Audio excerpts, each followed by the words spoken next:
नमस्कार दोस्तों, आप सभी का स्वागत है देसी न्यूज़ भोजपुरी में। आप सभी को बता दें, धनंजय दड़कन का फिल्म कफन तुहार दुपट्टा बहुत जल्द आ रहा है।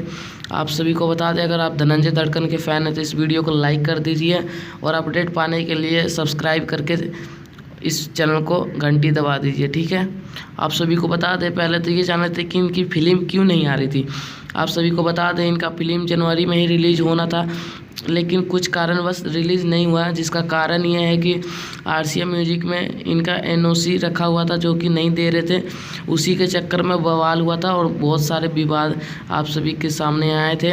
तो आप सभी को बता दें, NOC मिल चुका है धनंजय दड़कन को, अब ये फिल्म कर सकते हैं रिलीज़। लेकिन जैसा कि आप सभी को मालूम है, बहुत ही बड़ी महामारी आ चुकी है कोरोना वायरस, इसके चलते फिल्म रिलीज़ नहीं किया गया है। तो इसका फिल्म बहुत जल्द कोरोना वायरस जाने के बाद जैसे ही थिएटर खुलते हैं वैसे रिलीज़ किया जाएगा। जैसे ही सिनेमा घर खुलेगा वैसे इसका रिलीजिंग डेट भी आ जाएगा। अगर आप लोग रिलीजिंग डेट से अपडेट रहना चाहते हैं तो देसी न्यूज़ भोजपुरी को सब्सक्राइब करके घंटी दबा दीजिए। और अगर धनंजय दड़कन के फ़ैन है तो इस वीडियो को लाइक कर दीजिए और इसको कमेंट कीजिए और शेयर कीजिए और सब्सक्राइब ज़रूर कीजिए ताकि अपडेट मिलता रहे। धन्यवाद, थैंक्स फॉर वॉचिंग।